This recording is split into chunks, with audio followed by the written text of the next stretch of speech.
സ്വാഗതം ചെയ്യുന്നു. 10ാം ക്ലാസ്സിന്റെ സോഷ്യൽ സയൻസ് ഫസ്റ്റിലെ രണ്ടാമത്തെ യൂണിറ്റായ world in the 20th century എന്ന പാഠഭാഗത്തിലെ രണ്ടാമത്തെ ഭാഗമാണ് നമ്മളിവിടെ പരിശോധിക്കുന്നത്. ഇവിടെ ഏറ്റവും ആദ്യം സെക്കൻഡ് വേൾഡ് വാർ, രണ്ടാം ലോക മഹായുദ്ധം, അതിലേക്ക് നയിച്ച കാരണങ്ങൾ നമുക്ക് നോക്കാം. 20 years after the end of First World War, the world witnessed another war that lasted from 1939 to 1945. ഒന്നാം ലോക യുദ്ധം അവസാനിച്ച് 20 വർഷം കഴിഞ്ഞപ്പോൾ ലോകം മറ്റൊരു യുദ്ധത്തിന് കൂടി സാക്ഷ്യം വഹിച്ചു. 1939 മുതൽ 1945 വരെ നീണ്ടുനിന്ന രണ്ടാം ലോകയുദ്ധം. ആ രണ്ടാം ലോക യുദ്ധത്തിൻ്റെ ഓരോ കാരണങ്ങളായി നമുക്ക് പരിശോധിക്കാം. Generally, we can classify the causes of Second World War into 6.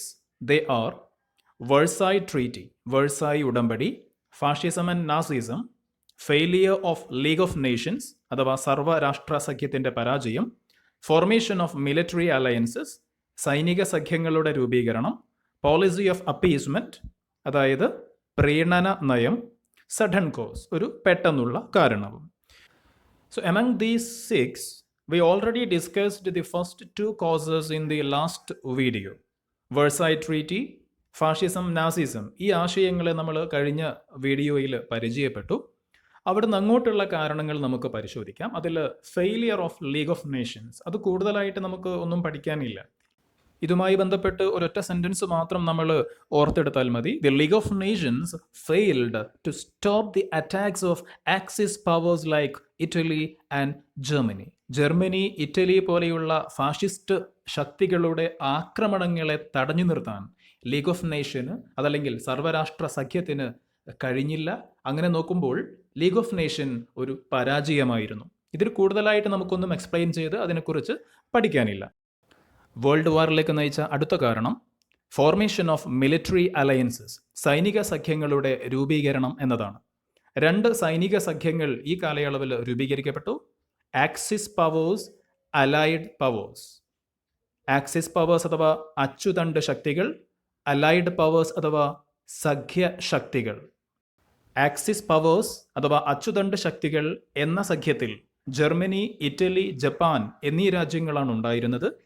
Allied powers അഥവാ സഖ്യശക്തികൾ എന്ന സൈനിക സഖ്യത്തിൽ ഇംഗ്ലണ്ട്, ഫ്രാൻസ്, ചൈന എന്നീ രാജ്യങ്ങളാണ് ഉണ്ടായിരുന്നത്.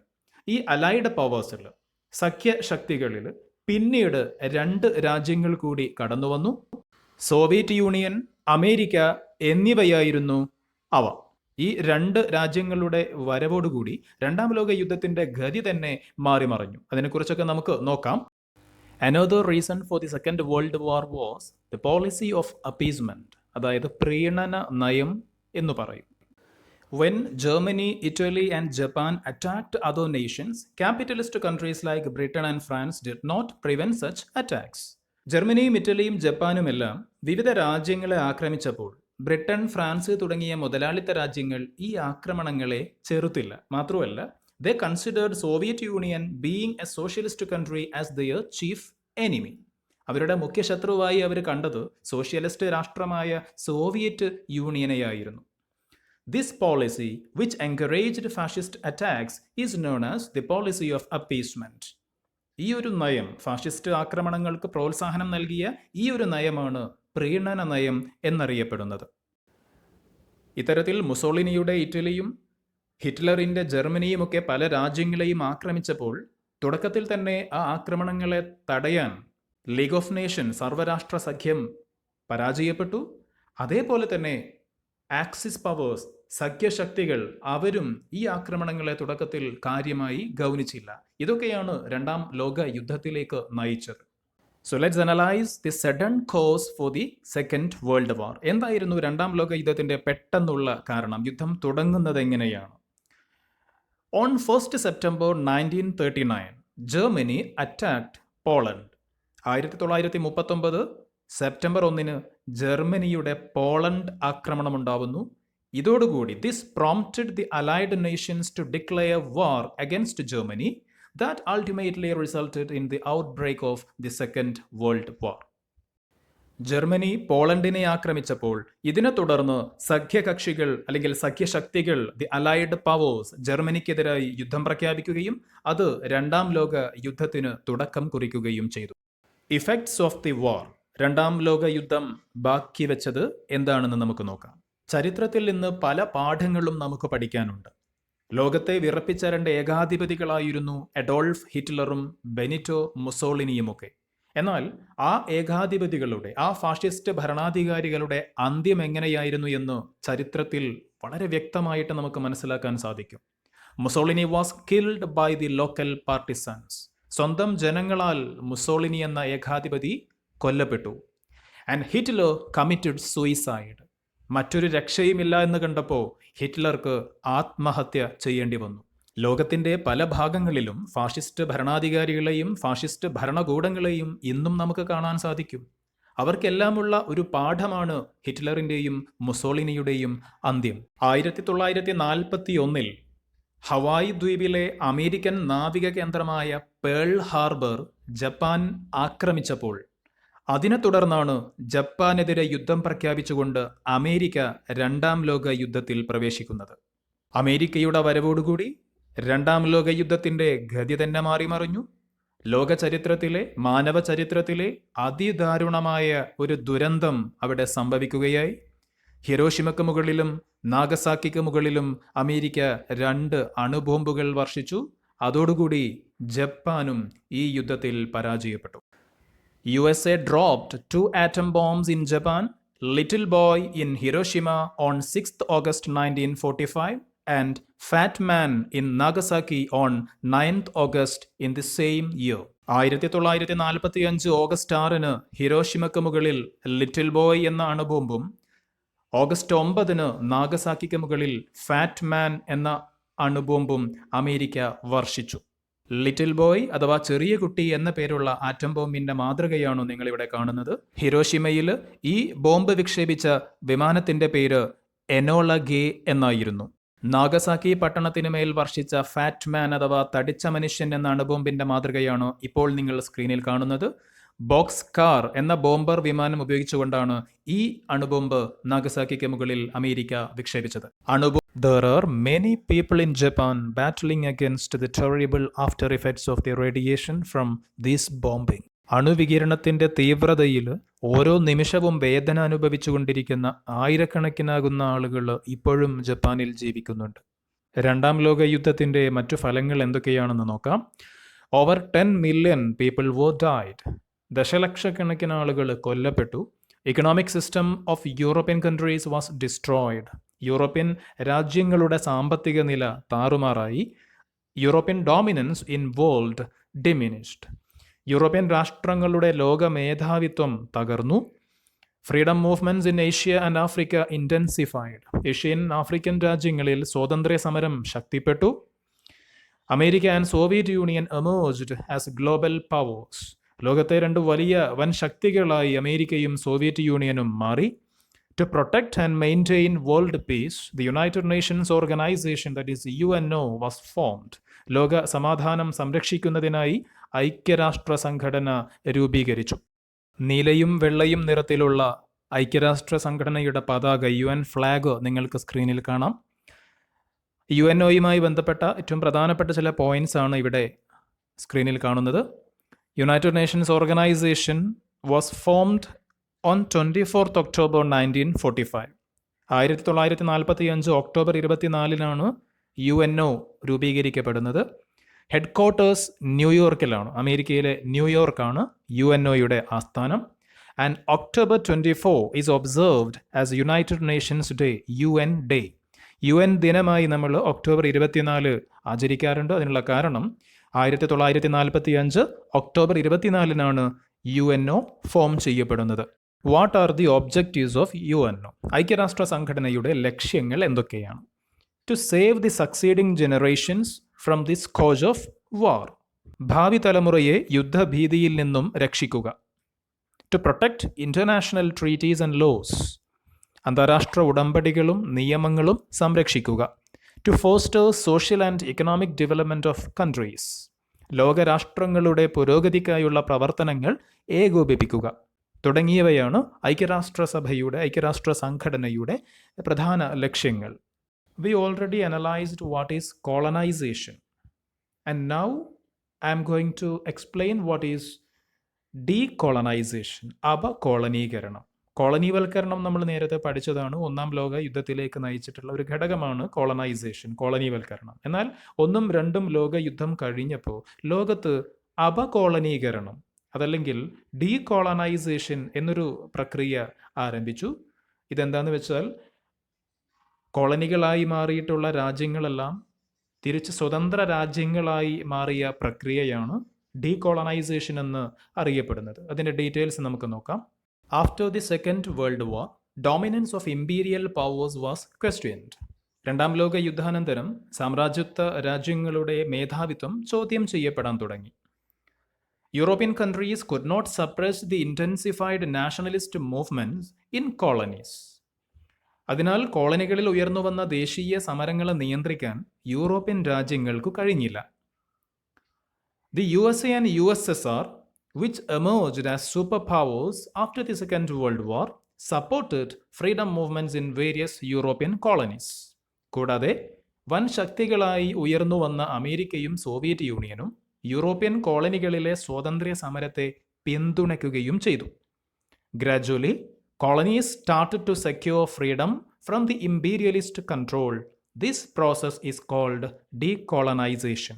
അങ്ങനെ ക്രമേണ സാമ്രാജ്യത്വ ശക്തികളുടെ ഭരണത്തിൽ നിന്നും കോളനികൾ സ്വാതന്ത്ര്യം നേടി. ഇതാണ് അപകോളനീകരണം എന്നറിയപ്പെടുന്നത്. Look at the pictures given. These are the pictures of some leaders who fought for freedom for their countries. Mahatma Gandhi of India, Nelson Mandela of South Africa, Kwame Nkrumah of Ghana, Jomo Kenyatta of Kenya. അപകോളനീകരണത്തിൻ്റെ ഭാഗമായി സ്വാതന്ത്ര്യം നേടിയ ചില രാജ്യങ്ങളും ആ രാജ്യങ്ങളിലെ സ്വാതന്ത്ര്യ സമര പോരാട്ടങ്ങൾക്ക് നേതൃത്വം വഹിച്ച ചില വ്യക്തികളെയുമാണ് നിങ്ങൾ സ്ക്രീനിൽ കാണുന്നത്. രണ്ടാം ലോക യുദ്ധത്തിനു ശേഷം ലോകത്ത് മറ്റൊരു യുദ്ധം കൂടി ഉണ്ടായി. പക്ഷേ അത് ആയുധമെടുത്തുകൊണ്ടുള്ള പോരാട്ടമായിരുന്നില്ല, തോക്കുകൾ കൊണ്ട് പീരങ്കികൾ കൊണ്ടുള്ള യുദ്ധമായിരുന്നില്ല, മറിച്ച് ആശയങ്ങൾ കൊണ്ടുള്ള യുദ്ധമായിരുന്നു. അതിനെ വിളിക്കുന്ന പേരാണ് കോൾഡ് വാർ, ശീതസമരം. അതിൻ്റെ ഡീറ്റെയിൽസിലേക്ക് നമുക്ക് നോക്കാം. The USA and USSR that formed anti-fascist alliance during the Second World War parted from each other after the war.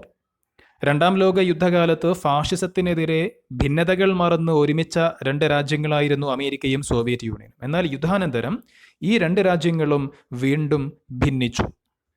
The USA formed a new alliance of capitalist countries while the USSR led socialist nations. America പുതിയ രാഷ്ട്രീയ സാമ്പത്തിക ശക്തിയായി മുതലാളിത്ത ചേരിക്ക് നേതൃത്വം കൊടുത്തു. അതേസമയം socialist സാമ്പത്തിക വ്യവസ്ഥ സ്വീകരിച്ച രാഷ്ട്രങ്ങളുടെ ചേരിക്ക് സോവിയറ്റ് യൂണിയനും നേതൃത്വം നൽകി. These two blocks, that is capitalist bloc and socialist bloc, that represented contradictory ideas, continued their political and diplomatic wars. And this enmity based on ideological conflict and diplomatic confrontations was called the Cold War. ഇങ്ങനെ പരസ്പരം ശത്രുത പുലർത്തിയ രണ്ടു ചേരികൾ തമ്മിലുണ്ടായ ആശയപരമായ സംഘർഷങ്ങളും നയതന്ത്ര യുദ്ധങ്ങളുമാണ് ശീതസമരം എന്നറിയപ്പെടുന്നത്. അങ്ങനെ കോൾഡ് വാറിനെ തുടർന്ന് ലോകരാജ്യങ്ങൾ രണ്ട് പവർ ബ്ലോക്കുകൾക്ക് കീഴിൽ അണിനിരന്നു. ഒരു ഭാഗത്ത് ക്യാപിറ്റലിസ്റ്റ് ബ്ലോക്കിന് അമേരിക്ക നേതൃത്വം കൊടുത്തു, മറുഭാഗത്ത് സോഷ്യലിസ്റ്റ് ബ്ലോക്കിന് റഷ്യ അല്ലെങ്കിൽ സോവിയറ്റ് യൂണിയൻ നേതൃത്വം കൊടുത്തു. ഈ രണ്ട് പവർ ബ്ലോക്കുകളും ഈ ഒരു bipolar politics, bipolar world order എന്നാണ് ഈ ഒരു സംവിധാനത്തെ പൊതുവെ വിശേഷിപ്പിക്കുന്നത്. ഈ രണ്ട് പവർ ബ്ലോക്കുകളും ലോക സമാധാനത്തിന് ഭീഷണിയാണ് എന്ന് തിരിച്ചറിഞ്ഞ കുറച്ച് രാജ്യങ്ങൾ ഈ രണ്ട് പവർ ബ്ലോക്സിനും ബദലായിക്കൊണ്ട്, ഓൾട്ടർനേറ്റീവ് ആയിക്കൊണ്ട് മറ്റൊരു കൂട്ടായ്മ രൂപീകരിച്ചു. അതിൻ്റെ പേരാണ് നോൺ അലൈൻഡ് മൂവ്മെൻറ്റ് അഥവാ ചേരിചേരാ പ്രസ്ഥാനം. You can see the pictures of some leaders who introduced the concept of non-aligned movement. ചേരിചേരാ പ്രസ്ഥാനം എന്ന ആശയം മുന്നോട്ട് വെച്ച ആ പ്രസ്ഥാനത്തിൻ്റെ രൂപീകരണത്തിന് കാരണക്കാരായ ചില നേതാക്കന്മാരെ നമുക്കിവിടെ സ്ക്രീനിൽ കാണാം. Jawaharlal Nehru of India, Gamal Abdel Nasser of Egypt, Marshal Tito of Yugoslavia, Ahmed Sukarno of Indonesia. Non aligned മൂവ്മെൻറ്റുമായി ബന്ധപ്പെട്ട്, ചേരിചേരാ പ്രസ്ഥാനവുമായി ബന്ധപ്പെട്ട് എക്സാമിന് ചോദിക്കുന്ന ഒരു രണ്ട് പോയിന്റ്സ് നമുക്ക് നോക്കാം. The idea of the non-aligned movement was formulated at a meeting held Bandung in Indonesia in 1955. 1955 ഇന്തോനേഷ്യയിലെ ബാന്തുങ്ങിൽ ചേർന്ന സമ്മേളനത്തിലാണ് ഇങ്ങനൊരു ആശയം, ചേരിചേരാ പ്രസ്ഥാനം എന്നൊരു ആശയം രൂപീകരിക്കുന്നത്. The first conference of the non-aligned countries was held in Belgrade in 1961. Serbia എന്ന രാജ്യത്തിൻ്റെ ക്യാപിറ്റലായ ബെൽഗ്രേഡിലാണ് നോൺ അലൈൻഡ് കൺട്രീസിൻ്റെ, ചേരിചേരാ പ്രസ്ഥാനത്തിലെ രാജ്യങ്ങളുടെ ആദ്യത്തെ സമ്മേളനം നടക്കുന്നത്. ഇനി നമുക്ക് നോൺ അലൈൻഡ് മൂവ്മെൻറ്റിന്, ചേരിചേരാ പ്രസ്ഥാനത്തെ ഒന്ന് ഡിഫൈൻ ചെയ്യാം. What is known aligned movement? Following the Second World War, many Asian, African and Latin American countries became independent. രണ്ടാം ലോക യുദ്ധത്തെ തുടർന്ന് ഏഷ്യയിലും ആഫ്രിക്കയിലും ലാറ്റിൻ അമേരിക്കയിലുമൊക്കെയുള്ള ഒരുപാട് രാജ്യങ്ങൾ സ്വാതന്ത്ര്യം നേടി. They realized that the Cold War was yet another phase of imperialism and that it would threaten world peace.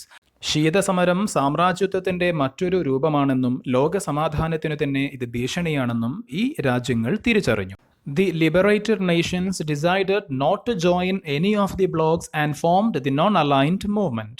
അങ്ങനെ socialist ചേരിയുടെയോ മുതലാളിത്ത ചേരിയുടെയോ ഭാഗമാവാതെ നിലകൊണ്ട ഈ രാജ്യങ്ങളുടെ ഐക്യമാണ് ചേരിചേരാ പ്രസ്ഥാനം എന്നറിയപ്പെടുന്നത്. They realized that only a world without wars and conflicts can accelerate economic and social development. യുദ്ധവും സംഘർഷവും ഇല്ലാത്ത ലോകത്തിന് മാത്രമേ സാമ്പത്തികമായും സാമൂഹികമായും മുന്നേറാൻ കഴിയൂവെന്ന് ഈ രാജ്യങ്ങൾ തിരിച്ചറിഞ്ഞു.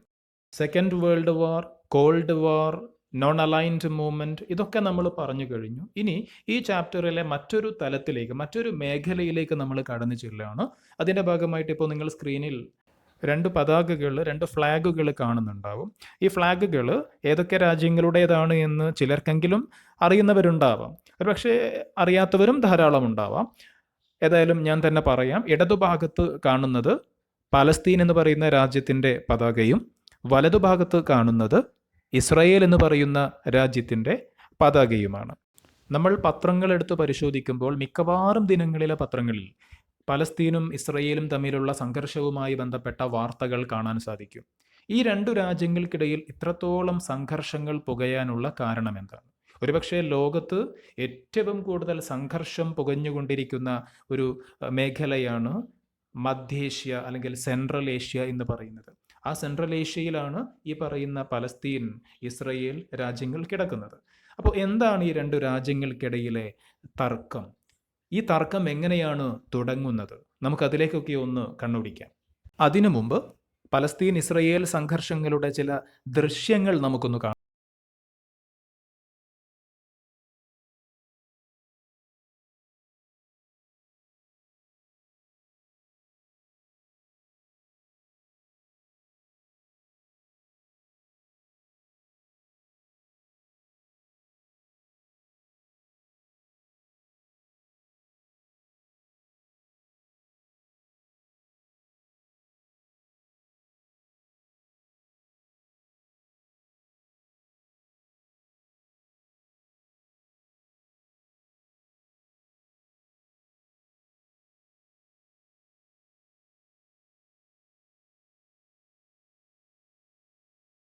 ഹൃദയങ്ങളെ ആഴത്തിൽ സ്പർശിക്കുന്ന ദൃശ്യങ്ങളാണ് നമ്മളിപ്പോൾ കണ്ടത്. എന്താണ് ഇസ്രയേലും പാലസ്തീനും തമ്മിൽ ഇത്രത്തോളം പ്രശ്നങ്ങൾ, സംഘർഷങ്ങൾ ഉണ്ടാവാൻ കാരണം? Elucidate the political circumstances that resulted in Palestine Israel conflict. പാലസ്തീനും ഇസ്രയേലും തമ്മിലുള്ള സംഘർഷങ്ങൾക്ക് കാരണമായ രാഷ്ട്രീയ സാഹചര്യങ്ങൾ എന്തൊക്കെയാണെന്ന് നമുക്കൊന്ന് പരിശോധിച്ച് നോക്കാം. ഈ ചോദ്യം എസ്സേ ക്വസ്റ്റ്യനായി വന്നാൽ പോലും അത്ഭുതപ്പെടാനില്ല. ഇവിടെ നമുക്ക് പഠിക്കാനുള്ള കാര്യങ്ങളെ 5 പോയിന്റുകളാക്കി തിരിക്കാം. The key points are: Balfour declaration, Balfour പ്രഖ്യാപനം; സയണിസം എന്നുള്ള ആശയം; ഫോർമേഷൻ ഓഫ് ഇസ്രയേൽ, ഇസ്രയേലിൻ്റെ രൂപീകരണം; Palestine liberation organization PLO, Palestine വിമോചക സംഘടന; ഓസ്ലോ പാക്ട് ഓഫ് 1993, 1993 ഓസ്ലോ കരാർ. ഈ 5 കാര്യങ്ങൾ നമ്മൾ വിശദമാക്കിയാൽ ഇതിനുള്ള ഉത്തരം കൃത്യമായിട്ട് വന്നു. ഏറ്റവും ആദ്യം ബാൽഫർ ഡിക്ലറേഷൻ. എന്താണ് ബാൽഫർ പ്രഖ്യാപനം? Until the First World War, the territory including Palestine was part of the Turkish Empire. ഒന്നാം ലോക യുദ്ധം വരെ പലസ്തീൻ ഉൾക്കൊള്ളുന്ന പ്രദേശം തുർക്കി സാമ്രാജ്യത്തിൻ്റെ ഭാഗമായിരുന്നു. As Turkey was defeated in the war, Britain took over the region. എന്നാൽ യുദ്ധത്തിൽ തുർക്കി പരാജയപ്പെട്ടതോടെ പലസ്തീൻ ഉൾക്കൊള്ളുന്ന പ്രദേശം ബ്രിട്ടന്റെ നിയന്ത്രണത്തിലായി. Since the Jews helped Britain in the war, the then British Foreign Secretary Arthur Balfour declared the establishment of a Jewish nation in West Asia as a reward. ഈ യുദ്ധത്തിൽ ജൂതർ നൽകിയ സേവനത്തിന് പ്രത്യുപകാരമായി പശ്ചിമേഷ്യയിൽ അവർക്ക് സ്വന്തമായി ഒരു രാജ്യം അനുവദിക്കുമെന്ന് ബ്രിട്ടീഷ് വിദേശകാര്യ സെക്രട്ടറിയായിരുന്ന ആർതർ ബാൽഫർ പ്രഖ്യാപിച്ചു. It is known as Balfour declaration. ഇതാണ് ബാൽഫർ പ്രഖ്യാപനം എന്നറിയപ്പെടുന്നത്. ഒരു ജൂതരാഷ്ട്രം സ്ഥാപിക്കുന്നതിലേക്കുള്ള ആദ്യത്തെ ചുവടുവയ്പായിരുന്നു ഈ ബാൽഫർ ഡിക്ലറേഷൻ, ബാൽഫർ പ്രഖ്യാപനം. ഇനി എന്താണ് സയണിസം എന്ന് നോക്കാം. Zionism is an international movement with an objective of the establishment of a homeland for the Jews. ജൂതർക്ക് സ്വന്തമായൊരു രാഷ്ട്രം സ്ഥാപിക്കുക എന്ന ലക്ഷ്യത്തോടെ രൂപീകരിക്കപ്പെട്ട പ്രസ്ഥാനമാണ് സയണിസ്റ്റ് പ്രസ്ഥാനം അല്ലെങ്കിൽ സിയോണിസ്റ്റ് പ്രസ്ഥാനം. അങ്ങനെ ബാൽഫർ പ്രഖ്യാപനവും സയണിസവും എല്ലാം കൂടി ആയപ്പോൾ അത് ഇസ്രായേലിന്റെ രൂപീകരണത്തെ സഹായിച്ചു. The assault and cruelty of Hitler towards the Jews intensified the demand for a separate Jewish state. ഹിറ്റ്ലറിന്റെ ഭരണകാലത്ത് ജൂതരെ ജർമ്മനിയിൽ കൂട്ടക്കൊല ചെയ്തതൊക്കെ നമ്മൾ നേരത്തെ ചർച്ച ചെയ്തതാണ്. ഇത്തരം സംഭവങ്ങളെല്ലാം ജൂതർക്ക് സ്വന്തമായൊരു രാജ്യം വേണമെന്ന ആവശ്യത്തിന് തീവ്രത കൂട്ടി. In 1948, the nation Israel was formed. Consequently, many wars broke out between Israel and the Arab nations. അങ്ങനെ 1948 ഇസ്രയേൽ എന്ന രാഷ്ട്രം രൂപീകരിക്കപ്പെട്ടു. ഇതിനെ തുടർന്ന് ഇസ്രയേലും അറബ് രാഷ്ട്രങ്ങളും തമ്മിൽ നിരവധി യുദ്ധങ്ങൾ ഉണ്ടാവുകയും ചെയ്തു. പലസ്തീൻ ഇസ്രയേൽ കോൺഫ്ലിക്റ്റുമായി ബന്ധപ്പെട്ട മറ്റൊരു പ്രധാന പോയിന്റാണ് formation of Palestine liberation organisation or formation of PLO. Israel seized Palestine, expelling the Palestinians from their homeland. The Palestinian refugees migrated to various Arab countries.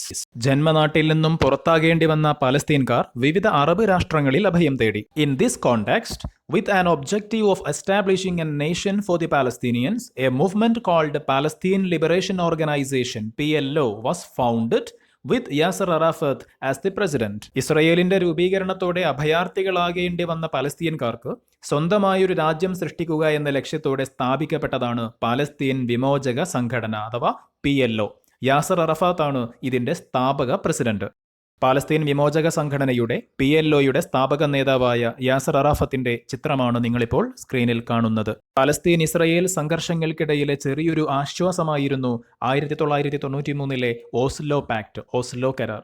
അതെന്താണെന്ന് നമുക്കൊന്ന് നോക്കാം. After a series of bloodsheds and massacres, Israel agreed in principle to recognize Palestine as a free nation. This agreement, mediated by the US, is called the Oslo Pact 1993. നിരവധി രക്തച്ചൊരിച്ചിലുകൾക്കു ശേഷം 1993 അമേരിക്കയുടെ മധ്യസ്ഥതയിൽ ഒപ്പുവെച്ച Oslo കരാർ പ്രകാരം പലസ്തീനിനെ സ്വതന്ത്ര രാഷ്ട്രമാക്കാൻ ഇസ്രയേൽ അംഗീകാരം നൽകി. But the provisions in the pact are yet be implemented. എന്നാൽ ഈ കരാറിലെ വ്യവസ്ഥകൾ ഇന്നും പൂർണ്ണമായും നടപ്പാക്കിയിട്ടില്ല. അതുകൊണ്ട് തന്നെ ഇസ്രയേൽ പാലസ്തീൻ സംഘർഷങ്ങൾ ഇപ്പോഴും തുടർന്നുകൊണ്ടിരിക്കുന്നു. സെക്കൻഡ് വേൾഡ് വാറിന് ശേഷം ലോകത്തെ രണ്ട് പവർ ബ്ലോക്കുകളായിട്ട് അമേരിക്കയും സോവിയറ്റ് യൂണിയനും മാറിയത് നമ്മൾ നേരത്തെ പഠിച്ചു. ആ സോവിയറ്റ് യൂണിയൻ കുറച്ചു കഴിഞ്ഞപ്പോൾ തകരാൻ തുടങ്ങി. അതാണ് നമ്മളിവിടെ പരിശോധിക്കുന്നത്. സോവിയറ്റ് യൂണിയന്റെ തകർച്ച എങ്ങനെയായിരുന്നു? Disintegration of Soviet Union. The administrative measures of Mikhail Gorbachev, that is glasnost and perestroika. Soviet യൂണിയന്റെ പ്രസിഡന്റ് ആയിരുന്ന മിഖായേൽ ഗോർബച്ചേവിന്റെ ചില പരിഷ്കാരങ്ങൾ, ഗ്ലാസ്നോസ്ത്, പെരിസ്ട്രോയിക്ക പോലെയുള്ള പരിഷ്കാരങ്ങൾ സോവിയറ്റ് യൂണിയന്റെ തകർച്ചയ്ക്കാണ് കാരണമായി തീർന്നത്. Deviation from the basic principles of socialism. Socialist ചേരിക്ക് നേതൃത്വം കൊടുത്തവരാണ് സോവിയറ്റ് യൂണിയൻ. എന്നാൽ പിന്നീട് സോഷ്യലിസത്തിന്റെ അടിസ്ഥാന ആശയങ്ങളിൽ നിന്ന് അവർ പിറകോട്ട് പോവാൻ തുടങ്ങി. Corruption and inefficiency of the bureaucracy. ഉദ്യോഗസ്ഥന്മാരുടെ അഴിമതിയും കെടുകാര്യസ്ഥതയുമെല്ലാം സോവിയറ്റ് യൂണിയന്റെ തകർച്ചയ്ക്ക് കാരണമായി. Failure in bringing about changes in economic sector. സാമ്പത്തിക രംഗത്ത് പരിഷ്കാരങ്ങൾ കൊണ്ടുവരുന്നതിൽ നടപ്പിലാക്കുന്നതിലുണ്ടായ പരാജയവും സോവിയറ്റ് യൂണിയന്റെ തകർച്ചയ്ക്ക് കാരണമായി. With the resignation of Gorbachev as president in 1991, Soviet Union formally ceased to exist. 1991 president സ്ഥാനം ഗോർബച്ചേവ് രാജിവെച്ചതോടുകൂടി ഔദ്യോഗികമായി സോവിയറ്റ് യൂണിയൻ ഇല്ലാതായി. സോവിയറ്റ് യൂണിയന്റെ തകർച്ചയോടുകൂടി ബൈപോളാർ വേൾഡ് ഓർഡർ തകരുകയും ആ സ്ഥാനത്തേക്ക് യൂണിപോളാർ വേൾഡ് ഓർഡർ അഥവാ അമേരിക്കൻ ഡോമിനൻസ് സ്ഥാപിക്കപ്പെടുകയും ചെയ്തു. ശീത സമരത്തിന്റെ കാലഘട്ടത്തിലൊക്കെ 2 പവർ ബ്ലോക്കുകളായിരുന്നു എന്ന് നമ്മൾ നേരത്തെ പഠിച്ചു. ഒരു ഭാഗത്ത് മുതലാളിത്ത ചേരി, മറ്റൊരു ഭാഗത്ത് സോഷ്യലിസ്റ്റ് ചേരി. എന്നാൽ സോഷ്യലിസ്റ്റ് ചേരിക്ക് നേതൃത്വം കൊടുത്ത സോവിയറ്റ് യൂണിയൻ തകർന്നതോടെ അമേരിക്ക ലോകത്തെ ഏറ്റവും വലിയ ശക്തിയായി മാറി.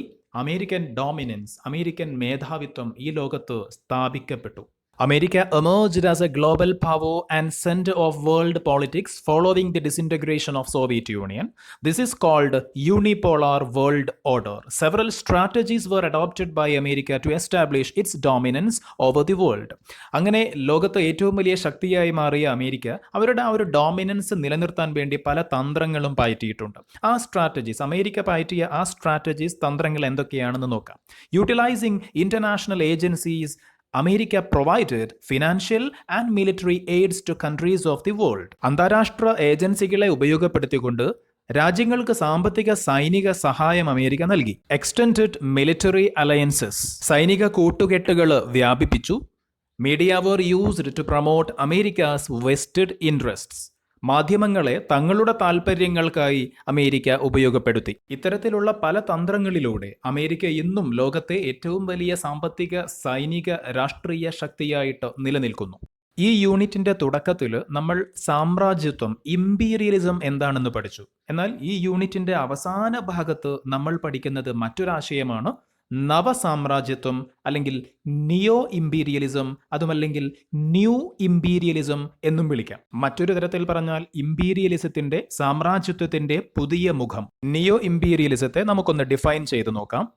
Multinational companies which are registered in a country and functioning in many countries began to interfere in the economic, social and cultural sectors of the latter for serving the interest of the capitalist countries. It is known as neo-imperialism. ഒരു രാജ്യത്ത് register ചെയ്ത് വിവിധ രാഷ്ട്രങ്ങളിലായി പ്രവർത്തിക്കുന്ന ബഹുരാഷ്ട്ര കമ്പനികൾ സ്വന്തം താൽപ്പര്യങ്ങൾക്കു വേണ്ടി വികസ്വരവും അവികസിതവുമായ രാജ്യങ്ങളുടെ സാമ്പത്തിക, സാമൂഹിക, സാംസ്കാരിക മേഖലകളിൽ ഇടപെടാൻ തുടങ്ങി. ഇതിനെയാണ് നവസാമ്രാജ്യത്വം എന്ന് വിളിക്കുന്നത്. Globalisation, liberalisation and privatisation are the concepts of new imperialism.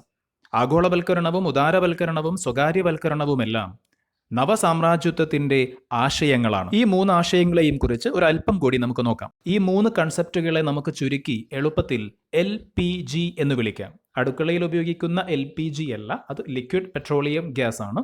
ഇവിടെ L for liberalisation, P for privatisation, G for globalisation. മലയാളത്തിൽ പറയുകയാണെങ്കിൽ ലിബറലൈസേഷൻ എന്ന് വെച്ചാൽ ഉദാരവൽക്കരണം, പ്രൈവറ്റൈസേഷൻ എന്നത് കൊണ്ട് അർത്ഥമാക്കുന്നത് സ്വകാര്യവൽക്കരണം, ഗ്ലോബലൈസേഷൻ എന്നതുകൊണ്ട് അർത്ഥമാക്കുന്നത് ആഗോളവൽക്കരണം. ഏറ്റവും ആദ്യം ലിബറലൈസേഷൻ നമുക്ക് നോക്കാം. Adoption of liberal regulations and taxation systems to facilitate the import of multinational products to domestic markets. ബഹുരാഷ്ട്ര കമ്പനികളുടെ ഉൽപ്പന്നങ്ങൾക്കും മൂലധനത്തിനും നിയന്ത്രണങ്ങൾ ഇല്ലാതെ കടന്നുവരാനായി രാജ്യത്തെ ഇറക്കുമതി നിയമങ്ങളും നികുതികളുമൊക്കെ ഉദാരമാക്കുക. സ്വകാര്യവൽക്കരണം, പ്രൈവറ്റൈസേഷൻ എന്താണെന്ന് നോക്കാം. Privatisation of public sector undertakings in an attempt to promote private sector. സ്വകാര്യ മേഖലയെ പ്രോത്സാഹിപ്പിക്കുന്നതിന്റെ ഭാഗമായി പൊതുമേഖലാ സ്ഥാപനങ്ങളെയെല്ലാം സ്വകാര്യവൽക്കരിക്കുക. അവസാനമായി ഗ്ലോബലൈസേഷൻ, ആഗോളവൽക്കരണം. Economic system of the country linked to global economy. രാഷ്ട്രത്തിന്റെ സമ്പദ് വ്യവസ്ഥയെ ആഗോള സമ്പദ്ഘടനയുമായി ബന്ധിപ്പിക്കുക. The interests and motives of the multinational companies protected. ബഹുരാഷ്ട്ര കമ്പനികളുടെ താൽപ്പര്യങ്ങൾ സംരക്ഷിക്കുക. Competition driven market came into existence. മത്സരങ്ങളിലൊന്നിയ കമ്പോളം നിലവിൽ വന്നു. Transborder flow of products, services, raw materials, capital, latest technology and human resources facilitated. അതിരുകളില്ലാതെ ഉൽപ്പന്നങ്ങൾ, സേവനങ്ങൾ, വിഭവങ്ങൾ, മൂലധനം, പുത്തൻ സാങ്കേതികവിദ്യ, മനുഷ്യ വിഭവശേഷി എന്നിവയുടെ ഒഴുക്ക് സൃഷ്ടിച്ചു. Globalisation opened up many opportunities and possibilities around the world. ലോകം മുഴുവൻ ഒരുപാട് സാധ്യതകളും ഒരുപാട് അവസരങ്ങളുമൊക്കെ ആഗോളവൽക്കരണം ഒരുക്കി തന്നിട്ടുണ്ട്. ആഗോളവൽക്കരണത്തിന്റെ വ്യാപനത്തോടെ നമ്മുടെ ലോകം മുഴുവൻ ഒരു ആഗോള ഗ്രാമമായി മാറി, ഒരു ഗ്ലോബൽ വില്ലേജായി മാറി. എവിടെയുമുള്ള സൗകര്യങ്ങൾ എവിടെയും ലഭ്യമാവുന്ന അവസ്ഥയിലേക്ക് നമ്മൾ എത്തി. ആഗോളവൽക്കരണത്തിന് അനുസൃതമായ നയങ്ങൾ രൂപവൽക്കരിക്കുകയും നടപ്പിലാക്കുകയും ചെയ്യുന്ന ചില അന്താരാഷ്ട്ര സ്ഥാപനങ്ങളുണ്ട്. അവ ഏതൊക്കെയാണെന്ന് നമുക്കൊന്ന് നോക്കാം. What are the international agencies that formulate policies favouring globalisation? ഉത്തരം വളരെ എളുപ്പമാണ്. 3 സ്ഥാപനങ്ങളാണ് നമുക്ക് ടെക്സ്റ്റ് ബുക്കിൽ പഠിക്കാനുള്ളത്. വേൾഡ് ബാങ്ക് അഥവാ ലോക bank, international monetary fund IMF അന്താരാഷ്ട്ര നാണയനിധി, വേൾഡ് ട്രേഡ് ഓർഗനൈസേഷൻ ലോക വ്യാപാര സംഘടന WTO. ഈ യൂണിറ്റിലെ ഏറ്റവും അവസാനത്തെ ഭാഗമാണ് ആഗോളവൽക്കരണം വികസ്വര രാജ്യങ്ങളെ ദോഷകരമായി ബാധിച്ചത് എങ്ങനെയൊക്കെയാണ് എന്നത്. In what all ways has globalisation affected developing countries? The intervention of multinational companies challenged the concept of nation states. ദേശരാഷ്ട്രമെന്ന ആശയത്തിന് ബഹുരാഷ്ട്ര കമ്പനികളുടെ കടന്നുകയറ്റം വെല്ലുവിളിയായി. Prices of agricultural products decreased. കാർഷികോൽപ്പന്നങ്ങളുടെ വിലയിടിഞ്ഞു. Public sector undertakings were destroys. പൊതുമേഖലാ സ്ഥാപനങ്ങളെല്ലാം തകർന്നു. Government withdrew from social service sector. സാമൂഹിക സേവന മേഖലകളിൽ നിന്നും സർക്കാരുകൾ പിന്മാറി. Natural resources were looted. പ്രകൃതി വിഭവങ്ങൾ വ്യാപകമായി കൊള്ളയടിക്കപ്പെട്ടു. In this chapter we discussed how various incidents and events during the 20th century in different parts of the world influenced the history of the world. 20ാം നൂറ്റാണ്ടിൽ ലോകത്തിന്റെ വിവിധ ഭാഗങ്ങളിലുണ്ടായ സംഭവ വികാസങ്ങളും അവ ലോക ചരിത്രത്തെ എങ്ങനെയെല്ലാം സ്വാധീനിച്ചുവെന്നുമാണ് ഈ ഒരു യൂണിറ്റിൽ നമ്മൾ ചർച്ച ചെയ്തത്. The circumstances that led to the beginning of imperialism, the challenges faced by imperialism, and the impact of imperialism had crucial role in shaping the history of 20th century. സാമ്രാജ്യത്വത്തിന്റെ ആവിർഭാവത്തിന് വഴിതെളിച്ച സാഹചര്യങ്ങൾ, സാമ്രാജ്യത്വം നേരിട്ട പ്രതിസന്ധികൾ, സാമ്രാജ്യത്വത്തിന്റെ പ്രത്യാഘാതങ്ങൾ എന്നിവ 20ാം നൂറ്റാണ്ടിന്റെ ചരിത്രത്തെ രൂപപ്പെടുത്തുന്നതിൽ വലിയ പങ്ക് വഹിച്ചിട്ടുണ്ട്. അങ്ങനെ 10ാം ക്ലാസ്സിന്റെ സോഷ്യൽ സയൻസ് ഫസ്റ്റിലെ 2ാമത്തെ യൂണിറ്റ് ഇവിടെ പൂർത്തിയാവുകയാണ്. ഈ വീഡിയോ നിങ്ങൾക്ക് ഇഷ്ടപ്പെട്ടെങ്കിൽ കൂട്ടുകാർക്ക് ഷെയർ ചെയ്തോളൂ. ചാനൽ സബ്സ്ക്രൈബ് ചെയ്യാത്തവരുണ്ടെങ്കിൽ സബ്സ്ക്രൈബ് ചെയ്യാൻ മറക്കരുത്. അപ്പോൾ അടുത്ത വീഡിയോയുമായി വീണ്ടും കാണാം.